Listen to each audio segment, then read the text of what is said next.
পূজা অর্চনা ও ভক্তদের কীর্তন, ফল ফলাদি নিয়ে নদীর দুতীরে ভক্ত পুণ্যার্থীদের ভিড়। ২৫০ বছরের পুরানো ঐতিহ্য রাজপরিবারের প্রথা অনুযায়ী দিনাজপুরের কাহারোল উপজেলার কান্তনগর মন্দির থেকে ঢেপা নদীপথে যাত্রা শুরু করে কান্তজীউ বিগ্রহ।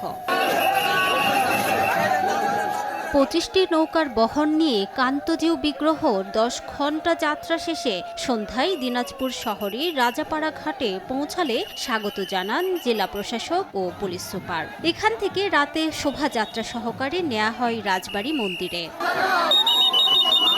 কান্তজীউ বিগ্রহ আসার মধ্য দিয়ে মনোবাসনা পূরণ এবং বিশ্বে শান্তি প্রতিষ্ঠিত হোক এই কামনা ভক্ত ও পুণ্যার্থীদের। শ্রী শ্রী রুক্মিণী কান্তজির কাছে প্রার্থনা করি সকল ধর্মবর্ণের মানুষ ভালো থাকুক, বিশেষ করে আমাদের দক্ষিণ অঞ্চলে যারা বন্যায় আক্রান্ত তারা যেন ভালো থাকে। প্রার্থনা করছি যাতে আমরা সুখ শান্তিতে থাকতে পারি, দেশের ভালো হোক, সকলের জন্য সকলের পাশে থাকি এবং সকলের যে একটা মঙ্গল কামনায় সেই প্রার্থনা আমরা করতে চাই সকলে মিলে।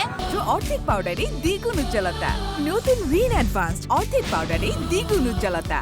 আয়োজকরা জানান ২৪ কিলোমিটার যাত্রাপথে ভক্তরা ফল ফলাদি উৎসর্গ করে বরণ করে নেন কান্তজিউকে।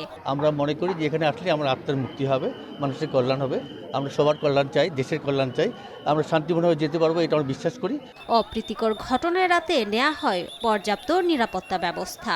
আমরা নিরাপত্তা বলয় তৈরি করেছি, আমাদের সেনাবাহিনী, পুলিশ, র্যাব, আনসার সহ স্থানীয় প্রশাসন এবং গ্রাম পুলিশ তাদেরকে সম্পৃক্ত করা হয়েছে যাতে করে সুষ্ঠুভাবে এই যাত্রাটি সম্পন্ন হতে পারে। ৩ মাস পরে রাস পূর্ণিমায় আবার কান্তনগর মন্দিরে ফিরে যাবে কান্তজীউ বিগ্রহ। সময় সংবাদ, দিনাজপুর।